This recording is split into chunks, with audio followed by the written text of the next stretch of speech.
మనందరి ప్రియతమ నాయకులు TRS party వ్యవస్థాపక అధ్యక్షులు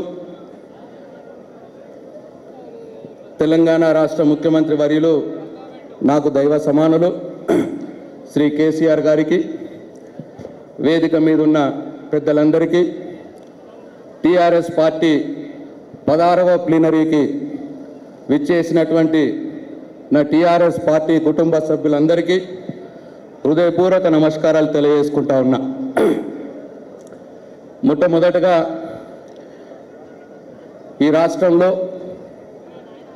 ప్రజా సమస్యల పరిష్కారమే లక్ష్యంగా మానవీయ కోణంలో జనరంజక పాలన అందిస్తున్న గౌరవ ముఖ్యమంత్రి కేసీఆర్ గారిని నేను ఈ సందర్భంగా అభినందనలు తెలియజేయకుండా ఉండలేకపోతా ఉన్నా. తెలంగాణ ఆడబిడ్డల నీటి కష్టాలు మనందరికి తెలుసు. స్వాతంత్రం వచ్చి 60 సంవత్సరాలు దాటినా గత సమైక్య పాలకుల నిర్లక్ష్య వైఖరి వల్ల ఈనాటికి కూడా తెలంగాణ ఆడపడుచు గుక్కెడు మంచినీళ్ళ కోసం నెత్తి మీద బిందె పెట్టుకొని కిలోమీటర్లు నడిచిపోవాల్సిన పరిస్థితి. గ్రామాలలో నల్లాల దగ్గర మహిళలు పోట్లాడుకునే పరిస్థితి. ఖమ్మం, వరంగల్, ఆదిలాబాద్ జిల్లాల్లోని గిరిజనులు మురుగునీరు తాగి విష జ్వరాల బారిన పడిన దుర్భరమైన జీవితం గడుపుతున్న పరిస్థితి. నల్గొండ జిల్లాలో బోర్లో నుంచి వచ్చే ఫ్లోరైడ్ నీళ్లు విషమని తెలిసినా అవి తాగి కాళ్ళు వంకరపోయి ఎదగలేక 2-3 తరాలు అట్లాగే కుచించుకుపోయిన పరిస్థితి. ఇంత దారుణంగా నల్గొండ జిల్లాలో ఉన్న ఎందరో నాయకులు వచ్చిండ్రు, ఎన్నో మాటలు చెప్పిర్రు, కానీ ఎవరు కూడా వారి తలరాచ మార్చే మనసు వారికి రాలేదు. అట్లనే ఈరోజు మనం ఇక్కడ గమనించాలి, అంతర్జాతీయ ఆరోగ్య సంస్థ నివేదిక ప్రకారం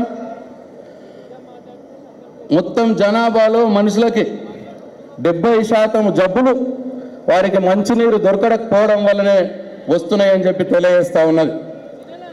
మలినమైన బోరు నీళ్లు తాగి ప్రజలకు మలేరియా, డయేరియా, కలరా వంటి వ్యాధులు వాళ్ళ హాస్పిటల్ పాలవుడు తెలంగాణ ప్రజలకి సర్వసాధారణం అయిపోయింది. హాస్పిటల్ ఖర్చులు తడిచి మోపెడి అవుతూ ఉన్నాయి. కిడ్నీ సమస్యలు కూడా విపరీతంగా వస్తూ ఉన్నాయి. ఒక పక్కన ఈ మంచినీళ్లు తేవడం ఆడపడుచుల బాధ్యతగానే భావించే సమాజం. ఈ అప్రకటిత కట్టుబాటు వల్ల దాదాపు 83% మంది మహిళలు ఇబ్బంది పడుతూ ఉన్నారు. నెత్తి మీద బిందె పెట్టుకొని మంచినీళ్ళ కోసం చదువుర ప్రాంతాలకు నడవడం వల్ల వాళ్ళకు వెన్ను నొప్పులు, కీళ్ళ నొప్పులు ఇవి వస్తూ ఉన్నాయి. మరి ఇన్ని కష్టాలు, ఆడబిడ్డ పడుతున్న మంచినీటి కష్టాలు ఎన్ని ఉన్నా 60 సంవత్సరాలు దాటినా ఇప్పటికి కూడా ఏ నాయకుడు, ఏ ముఖ్యమంత్రి వాటికి పరిష్కారం, శాశ్వత పరిష్కారం చూపలేదు. దాని దిశగా ఆలోచించలేదు. బోరు నీళ్ళ బదులు నదీ జలాల నుంచి నీరు తీసుకొచ్చి మంచినీళ్ళు ప్రజలకు అందివ్వాలన్న సోయి కూడా ఏనాడు వాళ్ళకు లేకుండా పోయింది. మరి 20 సంవత్సరాల క్రితం సిద్దిపేట నియోజకవర్గంలోని ఆడబిడ్డలు, ఆడపడుచుల నీటి కష్టాలు చూసి చలించి ఆనాటి ఎమ్మెల్యే, ఈనాటి మనందరి ప్రియతమ నాయకుడు గౌరవ ముఖ్యమంత్రి కేసీఆర్ గారు 60 కిలోమీటర్ల దూరంలో ఉన్న లోవర్ మానేరు డ్యామ్ నుంచి దాదాపు 80 కోట్ల రూపాయల ఖర్చుతో పెద్ద పెద్ద పైపుల ద్వారా నదీ జలాన్ని తీసుకువచ్చి సిద్దిపేటకి అక్కడ శుద్ధి చేసి సిద్దిపేటలోని దాదాపు 200 మంది గ్రామాలకు నీరు అందించి అక్కడ ఆడబిడ్డల, అక్కడి ప్రజల గొంతును నదీ జలాలతో కలిపారు. మరి ఈరోజు సిద్దిపేట నియోజకవర్గంలో నీటి కటకట లేదు, నీటి కరువు లేదు.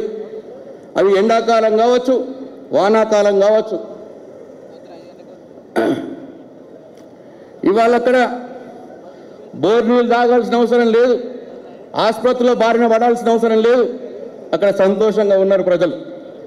మరి ఒక ఎమ్మెల్యేగా 20 సంవత్సరాల క్రితం ఏదైతే సిద్దిపేట ప్రజల కష్టాలు తీర్చిండ్రో, మరి ఈరోజు ఒక ముఖ్యమంత్రిగా మొత్తం తెలంగాణ రాష్ట్రంలోని ప్రజలకు ఎందుకు నదీ జలాలను అందివ్వద్దు అన్న ఆలోచనలో నుంచి పుట్టిందే ఈ మిషన్ భగీరథ కార్యక్రమం అని చెప్పి నేను సంవీనంగా మనం చేసుకుంటా ఉన్నా.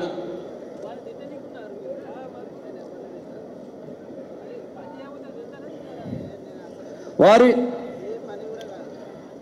గౌరవ ముఖ్యమంత్రి కేసీఆర్ గారు ఆలోచనలు ఆచరణలో పెట్టి విజయం సాధించాలన్న పట్టుదల కలిగిన నాయకుడు కాబట్టి,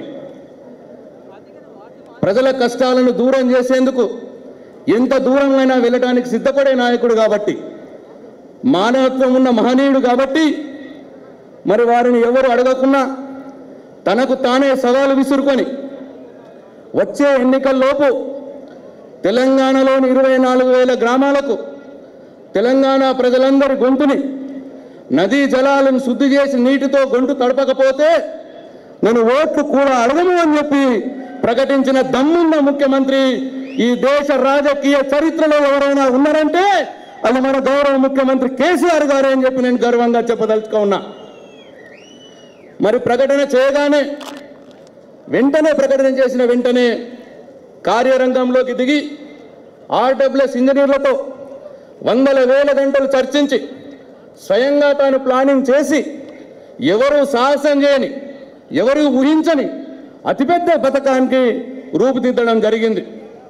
ఇవాళ ఈ మిషన్ భగీరథ పథకంలో ప్రజలందరికీ నదీ జలాలను మంచినీటిని నదీ జలాలతో ద్వారానే తీసుకోవాలని 16 డ్యాములు రిజర్వాయర్లు ఉంటే అక్కడ 19 ఇంటెక్వెళ్ళు కట్టుకోవాలని, ఆ ఇంటెక్వెళ్ళ నుంచి నీళ్ళు తీసుకొచ్చి 50 నీటి శుద్ధి కేంద్రాలు కట్టుకోవాలని, నీటి శుద్ధి కేంద్రాల్లో నీటిని శుద్ధి చేసుకొని 1100 OSBRలు సంపులు అక్కడ ఉన్న గుట్టల మీద కట్టుకోవాలని, అక్కడికి నీళ్లు లిఫ్ట్ చేసి పంపు చేసి ఆ OSBRల నుంచి మళ్ళీ గ్రామాల్లో కొత్తగా 18,500 వాటర్ ట్యాంకులు కట్టుకోవాలని, ఆ వాటర్ ట్యాంకులోకి ఆ నీళ్లు తీసుకుపోయి గ్రామాల్లో అంతర్గతంగా పైప్ లైన్లు ఏమైనా చెడిపోయినా ఉంటే కొత్తగా పైప్ లైన్లు వేసుకొని ప్రతి ఇంటికి ప్రతి ఆడబిడ్డకి ప్రజలందరికీ కూడా మంచినీళ్లు ఇవ్వాలని చెప్పి ఈ మిషన్ భగీరథ కార్యక్రమం నిర్దేశించుకున్నది.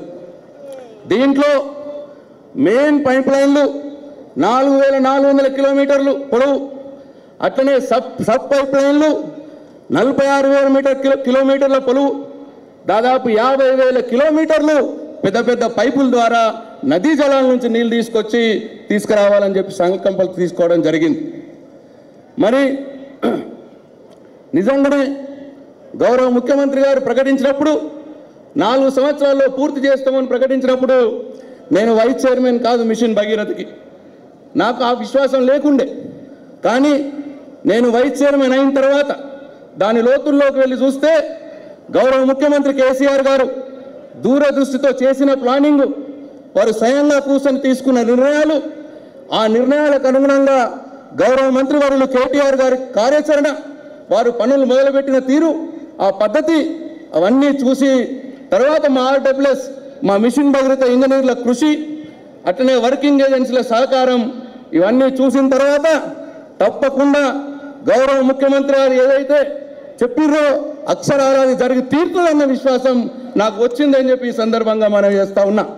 ఎట్టి పరిస్థితుల్లో 2017 డిసెంబర్ నాటికి మరి తప్పకుండా అన్ని గ్రామాలకు నదీ జలాలు అందివ్వబడతాయి.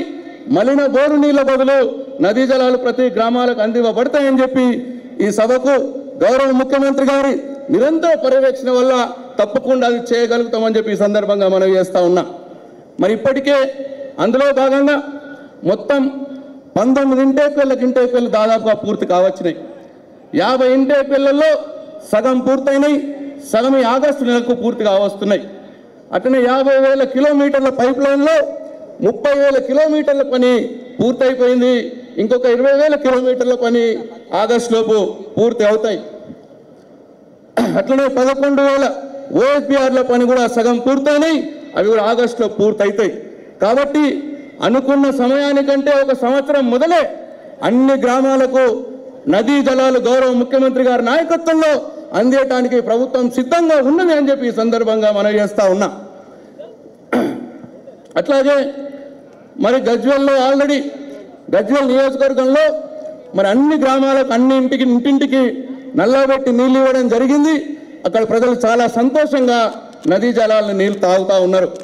గత సంవత్సరం ఆగస్టు 8వ తారీఖు నాడు గౌరవ ప్రధానమంత్రి నరేంద్ర మోడీ గారు మిషన్ భగీరథ గజ్వేల్ను ప్రారంభించి మరి దేశం చూపు గౌరవ ముఖ్యమంత్రి కేసీఆర్ గారి వైపు, తెలంగాణ వైపు తిప్పుకున్నాడు అని చెప్పి ఈ సందర్భంగా మనం చేస్తూ ఉన్నాం. ఈ గజ్వేల్తో పాటుగా సిద్దిపేట, దుబ్బాక, మేడ్చలు, ఆలేరు, భువనగిరి, జనగాము, అట్లాగే స్టేషన్ గనుపూరు, పాలకుర్తి ఈ నియోజకవర్గాల్లో కూడా 70% గ్రామాలకి మంచినీరు నదీ జలాలు సరఫరా చేయబడుతున్నాయి. ఇవాళ ఆయా గ్రామాల ఆడబిడ్డల బృందలో కురిసే నీళ్లు నిన్నటి దాకా మలినమైన బోరు నీళ్లు ఇవాళ శుద్ధి చేసిన నదీ జలాలు కురుస్తున్నాయని చెప్పి ఈ సందర్భంగా మనం చేస్తా ఉన్నా. వారి ఆనందం చూస్తే చాలా పట్టణాన్ని ఆనందంతో వాళ్ళంతా ఉన్నారు. చరిత్ర తిరిగి రావాలన్నా, కొత్త చరిత్ర సృష్టించాలన్నా అది కేసీఆర్కే సాధ్యం అని చెప్పి ఆయా గ్రామాల ప్రజలు సంతోషంగా చెప్తున్న సంగతి నేను మీతో పంచుకుంటా ఉన్నా. మరి ఈ ప్రాజెక్టుకు 40,000 కోట్ల రూపాయల ఖర్చు 4 సంవత్సరాల్లో ఖర్చు పెట్టి పూర్తి చేయాల్సిన నిర్దేశనం. 40,000 కోట్ల రూపాయలు అవసరం వస్తే ఈ దేశంలోని 12 జాతీయ బ్యాంకులు, అట్లనే కేంద్ర ప్రభుత్వ రంగ సంస్థలైన నాబార్డు, హడ్కో ఇవన్నీ కూడా 80% దాదాపు 32,000 కోట్ల రూపాయలు నిధులు సమకూర్చడానికి ముందుకొచ్చినాయంటే అది కేసీఆర్ గారిపై వారికి ఉన్న నమ్మకం అని చెప్పి ఈ సందర్భంగా మనం చేస్తా ఉన్నా. ఈ సందర్భాన వారందరికీ గౌరవ ముఖ్యమంత్రి కేసీఆర్ గారి తరఫున ఈ దైవ కార్యంలో వాళ్ళు సహాయ సహకారాలు అందిస్తున్నందుకు వారందరికీ నా హృదయపూర్వక ధన్యవాదాలు కూడా తెలియజేసుకుంటా ఉన్నా. కాబట్టి ఇక ఈ రకంగా తెలంగాణ ప్రజల, తెలంగాణ ఆడపడుచుల మంచినీటి కష్టాలు తీర్చేందుకు శాశ్వత పరిష్కారంగా మిషన్ భగీరథ అనే కార్యక్రమాన్ని మొదలుపెట్టి నిరంతర పర్యవేక్షణతో అనుకున్న సమయంలో కృష్ణా గోదావరి నదీ జలాలతో తెలంగాణ ప్రజల గొంతు తడపాలనే పట్టుదలతో ఈ కార్యక్రమాన్ని ముందుకు తీసుకుపోతున్న అపర భగీరథుడు గౌరవ ముఖ్యమంత్రి కేసీఆర్ గారిని అభినందిస్తూ 16వ టీఆర్ఎస్ పార్టీ ప్లీనరీలో ఈ తీర్మానం ప్రవేశపెడతా ఉన్నా.